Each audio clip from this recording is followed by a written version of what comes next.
Let me tell you something that almost nobody is willing to say out loud. You could be doing everything right. You could be calm, grounded, financially stable, emotionally mature. You could be exactly the kind of man that relationship coaches and therapists and self-help books have been telling men to become for the last 30 years. And yet, women still look at you sideways, still assume something is broken, still wonder what the real reason is that you haven't locked yourself into a relationship.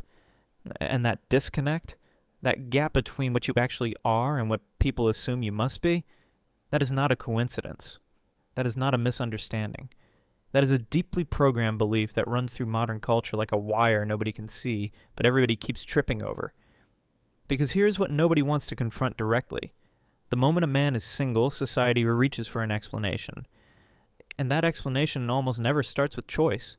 It starts with failure. It starts with the assumption that something went wrong, that he tried and couldn't make it work, that women evaluated him and kept walking, that there is some invisible deficiency hiding just below the surface, and his single status is the evidence.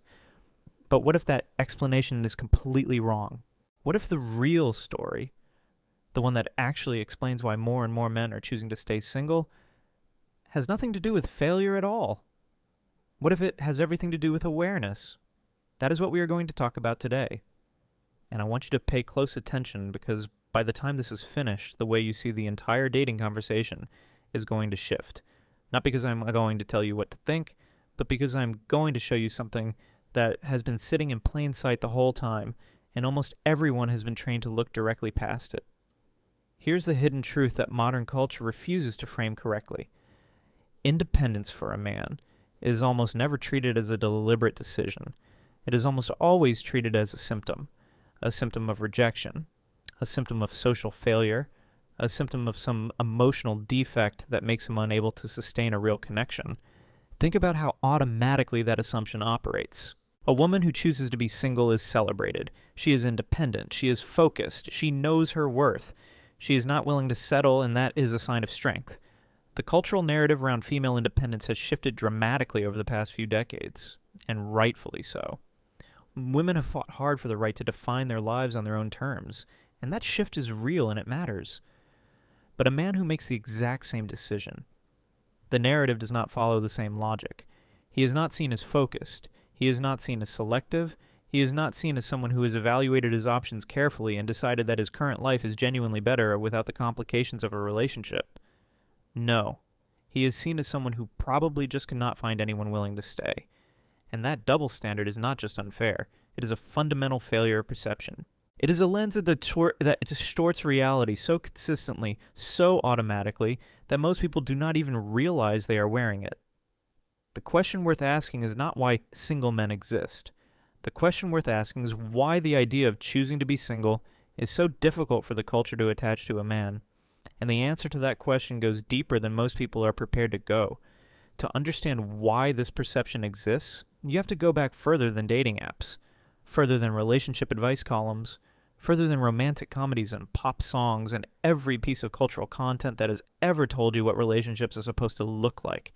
You have to go back to how human beings were wired before any of that existed. For the vast majority of human history, survival was a collective project. You did not make it alone. You needed alliances. You needed partnerships. You needed social bonds that could be relied upon when resources became scarce, when threats appeared, when the environment became hostile. The lone individual cut off from connection was a vulnerable individual. That was not philosophy. That was biology operating under real conditions. In that environment, a man who was unattached was often a man without standing. Without a family structure, without a demonstrated ability to attract a partner and hold that bond together, his social credibility was limited. And women who were evaluating potential partners under those same survival pressures developed instincts that read social signals very carefully. A man who could not maintain connection was a man who might not be able to sustain the stability a family required. That interpretation made complete sense in that world. But here is where the complexity begins. The world those instincts were built for no longer exists. Not even close. Economic systems changed everything. A single man in the modern world is not a vulnerable man. He is often an extremely capable man. He can build financial security independently. He can maintain health and social connection independently. He can pursue creative and professional ambitions independently. The entire architecture of modern life was in many ways designed to make individual existence not just possible, but genuinely comfortable. When social environments change faster than psychological instincts, you get a gap, a lag between what the instincts are reading and what reality is actually offering, and in that gap, misinterpretations multiply, because people keep using old maps to navigate new terrain, and the old maps keep pointing them in the wrong direction. That gap is what we are living inside of right now. Until people start naming it clearly, the misunderstanding keeps running on autopilot. That evolutionary lag creates something I want to call the perception gap, and it is more powerful than most people realize. When a woman encounters a single man, particularly one who has been single for an extended period of time, the default interpretive framework does not naturally move toward choice. It moves toward explanation. There must be a reason. And that reason, shaped by instincts built for a completely different world, almost automatically gravitates toward inadequacy. He is still searching. He has not found the right person yet. He has attachment issues. He is emotionally unavailable. He is afraid of commitment. He is too difficult to be around. Something went wrong somewhere, and the singleness is the visible evidence of that something. What does not enter the equation easily, what the instincts do not reach for first, is the possibility that he simply looked at what a relationship would require and decided it was not worth the trade. That possibility is harder to process, because if it is true, it means the assumption was wrong. It means the narrative needs to be rewritten. And rewriting a narrative that has been running for decades, reinforced by culture and biology simultaneously, is not something that happens automatically. The perception gap becomes even more pronounced in certain social environments. In communities where relationship status is treated as a primary marker of success or stability, the single man becomes almost automatically suspect. He is the variable that does not fit the equation, and rather than questioning the equation, most people question the variable. But the variable is not the problem, and the equation is. Now let's get into what actually happens inside a man who has built a genuinely independent life, because this is where theory meets reality, and this is where the real rules begin to emerge. The first thing that changes when a man builds a real independence is his standards. Not in an arrogant way, not in a dismissive way, but in a completely logical way that most people have never thought to examine carefully. When you are dependent on a relationship to fill emotional gaps, your standards are shaped by need. You need companionship, so anyone who offers consistent companionship becomes valuable. You need validation, so anyone who makes you feel seen becomes attractive. You need stability, so anyone who offers a predictable emotional environment becomes desirable. The need is driving the evaluation, and when need is driving evaluation, standards tend to compress. Almost anything that reduces the discomfort becomes acceptable. But when a man builds a life that is already emotionally stable, already socially fulfilling, already structured around his actual values and priorities, the need disappears. And when the need disappears, the standards shift dramatically. Now the question is no longer quote zero quote. The question becomes an quote one quote. That is a fundamentally different question, and it produces fundamentally different behavior. Compatibility becomes the dominant variable, not surface compatibility, not physical attraction as the primary driver, but deep compatibility, shared values, similar long-term direction, mutual respect that holds up under pressure, the ability to move through difficulty without dismantling what both people have built individually. This is why independent men can appear uninterested. It is not that they are closed off. It is not that they are afraid of connection. It is that their threshold for what justifies entering a relationship has moved significantly, and from the outside, a high threshold can look like indifference. It is not indifference. It is precision. The second thing that shifts is attention, and this one tends to confuse people even more than the standard shift. Attention is a finite resource. Time, energy, focus. All of it exists in limited supply. Every relationship requires real investment across all three of those dimensions. Time to be present, energy to navigate the emotional terrain, focus that gets redirected away from personal goals and toward the shared project of building and maintaining a partnership. A man who has never been deeply independent may not fully register how much of those resources a relationship consumes, because from the beginning, he has operated inside relational frameworks, family, friendships, romantic partnerships. He has always been allocating attention outward. The cost of that allocation is invisible to him because he has never experienced the alternative, But a man who has lived independently for a meaningful stretch of time learns something that is very difficult to unlearn. He learns what it feels like to have full control over his own attention. He learns what becomes possible when time is not divided by relational obligations. When energy is not spent managing another person's emotional landscape. When focus can be directed entirely toward the goals and projects that matter most to him. And once he experiences that, he becomes extremely protective of those resources, not because he is selfish in a destructive way, but because he has felt the difference between a life structured around his own priorities and a life structured around the constant negotiation that relationships require. He knows what both feel like, and that knowledge changes how he evaluates every potential relationship. This gets misread constantly. It looks like coldness, it looks like aloofness, it looks like emotional unavailability, but it is none of those things. It is resource management, applied to the most valuable resources he has. The third shift, and in many ways the most misunderstood one, is what happens to a man's relationship with peace. Peace sounds like a soft word. It sounds like something people talk about when they are tired and burned out, not something that fundamentally restructures how a person relates to the world. But anyone who has genuinely built a peaceful life knows that peace is not passive. Peace is something you construct. It requires deliberate decisions, consistent habits, and a willingness to protect the environment you have built from things that would disturb it. When a man lives independently for long enough, his internal environment stabilizes. His routines become his own. He wakes up at the times that work for his biology. He structures his days around his actual priorities. He eats the way he wants to eat. He spends his evenings the way he chooses. He experiences conflict only when he chooses to engage with it. His emotional landscape becomes predictable in a way that most people who move directly from one relationship to another never experience. And that predictability becomes extraordinarily valuable, not because it is boring, but because it is clarifying. When the noise is removed, you start to hear yourself think clearly for the first time. Goals come into focus. Values become easier to identify. The things that actually matter separate clearly from the things that were just filling space. Now imagine introducing a relationship into that environment. Relationships by their nature introduce variability. Another person's emotions, needs, communication patterns, reactions, and priorities all become part of your daily reality. Some of that variability is enriching. It introduces perspective, warmth, companionship, growth, but some of it is genuinely disruptive. And a man who has felt what real peace is like does not trade that peace casually. He is not opposed to relationships. He is simply unwilling to pay for them with the thing he has worked hardest to build. So when a relationship appears, the question he asks is not, is this person attractive? The question is, does this relationship protect my peace or does it threaten it? And that question alone eliminates the vast majority of potential relationships immediately. All three of those shifts, in standards and attention and in relationship to peace, combine to produce something that fundamentally changes the power dynamic in modern dating.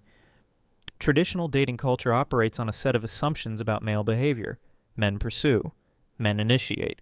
Men demonstrate value in the hope of being selected. Men invest attention and resources up front, before any commitment is established, in an attempt to earn entry into a relationship. That is the default model.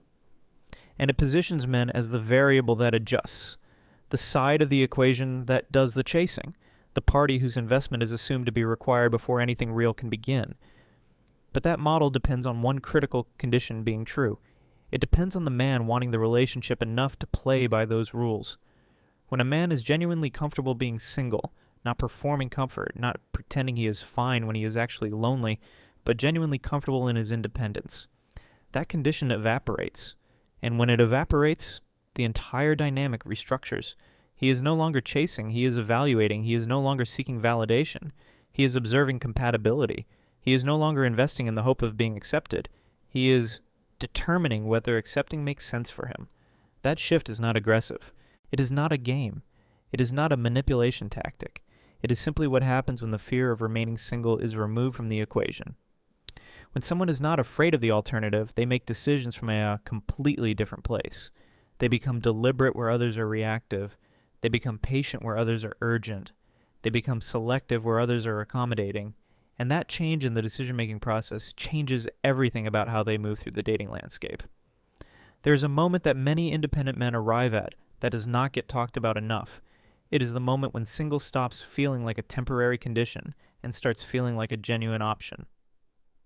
For most men, especially early in adulthood, single is a state of transit, a pause between relationships, an uncomfortable gap that needs to be filled. The discomfort of being unpartnered drives behavior, shapes decisions, and often pushes men into relationships that are not actually right for them simply because the alternative feels unacceptable. But something shifts when a man builds a life that works, when the career is producing meaning and momentum, when the friendships are real and consistent, when the physical health is strong, when the creative and intellectual pursuits are genuinely engaging, when the daily experience of being alive is by most honest measures actually good. At that point, single stops being a gap. It becomes a baseline that is not perfect, because no baseline is, but that is genuinely functional and genuinely satisfying in ways that do not require a romantic partnership to complete. And once that baseline is established, the entire calculus around relationships changes. A relationship is no longer the thing that rescues him from an unsatisfying solo existence. It is an addition to an existence that is already working. And for an addition to be worth making, it has to genuinely add something. It has to improve the baseline, not just disrupt it. That is a standard that many potential relationships simply cannot meet, not because the people involved are bad, but because the standard itself has become real and specific in a way it could not be when singleness felt like failure. Now, I want to make a distinction that is critically important, and I want to make it carefully, because it is easy to get this wrong. There's a difference between attraction and compatibility, and most modern dating culture treats them as if they are the same thing, or as if attraction is the dominant variable and compatibility is just something you figure out later. That framing is one of the most damaging assumptions in modern relationships. Attraction happens fast. It is built on signals that the brain processes quickly and often below the level of conscious awareness. Physical appearance, vocal tone, social confidence, energy in a room. These signals produce a response that feels meaningful because it is intense. But intensity is not the same as depth, and speed is not the same as accuracy. Compatibility is something completely different. Compatibility is what you discover after the initial signal fades. It is what you find when you are navigating an actual disagreement, and you observe how both people handle pressure. It is what emerges when life becomes genuinely difficult, and you see whether the other person's values hold up or collapse. It is about whether two people's long-term directions are actually aligned, not whether they feel electric together in the early weeks. Independent men, almost universally, shift their focus from attraction to compatibility, not because attraction stops mattering, but because they have experienced what happens when compatibility is absent behind a strong attraction. They have felt the confusion of being intensely drawn to someone whose values and life direction were fundamentally incompatible with their own. They have paid the cost of that confusion. And they have learned that no level of initial attraction compensates for the absence of deep compatibility.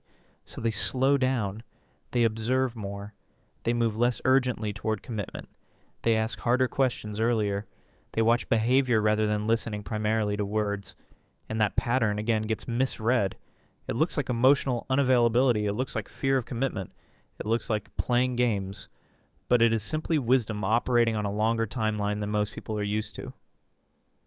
There's one more layer to this conversation that needs to be addressed directly, because it is the layer that produces the most defensiveness when it gets named clearly. The resistance of Bracelet to seeing male independence as a genuine choice is not just cultural, it is personal.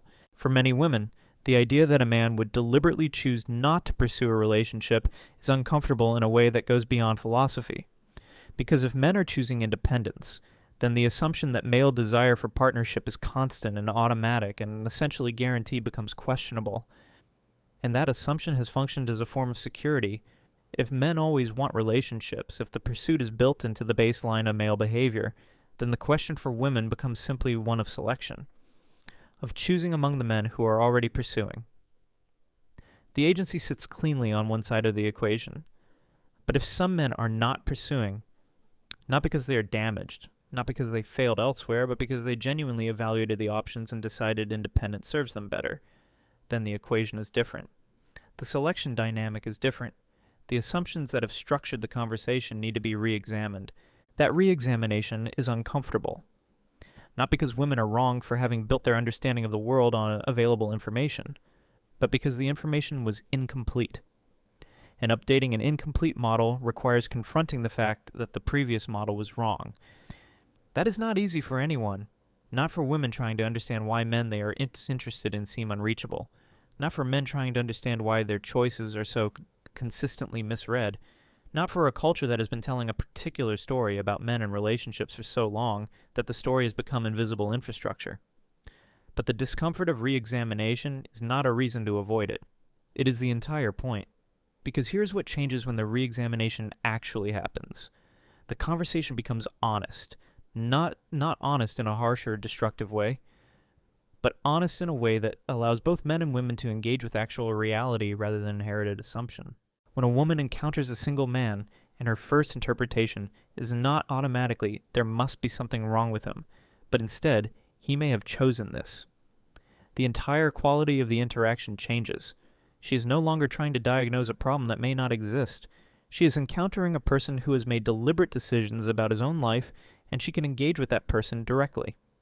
When a man understands why his independence is being misread, he can communicate more clearly. He is not defensive about a narrative he did not create. He can be transparent about his actual values and priorities without feeling like he is defending himself against a charge that was never accurate. And when both people are operating with accurate maps of reality, the possibility of genuine connection becomes far more real. Not connection built on need. Not connection built on fear of the alternative. Not connection built on the assumption that a relationship is the default destination and everything else is a detour. Connection built on actual choice. Two people who both have functional, independent lives, who both understand what they are trading when they invite another person into that architecture, and who both decide that the trade is genuinely worth making. That is a different kind of relationship than the kind that gets built when one person is running toward it because the alternative feels like failure. It is a more deliberate, more resilient, more honest, and it starts not with the right opening line or the right strategy or the right approach to attraction. It starts with telling the truth about what independence actually means. So let me leave you with this. The men who are choosing to be single are not broken. They are not failures. They are not emotionally unavailable in the way that phrase has been used to dismiss and pathologize a perfectly rational set of priorities. They are men who paid attention, who built something real, who evaluated what a relationship requires and decided that requirements deserve to be taken seriously, who understood that peace is not a consolation prize for people who could not find love. It is a foundation that makes real love actually possible. The problem was never the single men. The problem was the story we kept telling about them. And the moment we stop telling that story, the moment we allow independence to be read as a choice rather than a symptom, the entire conversation shifts. Because the truth is not that these men cannot be reached. The truth is that they will not be reached by someone who is still operating on the assumption that there is something to fix. They can only be reached by someone who sees them clearly, who understands that a man who chooses his own life is not a man running away from something. He is a man who has arrived somewhere. And the only question that matters is whether you are prepared to meet him there.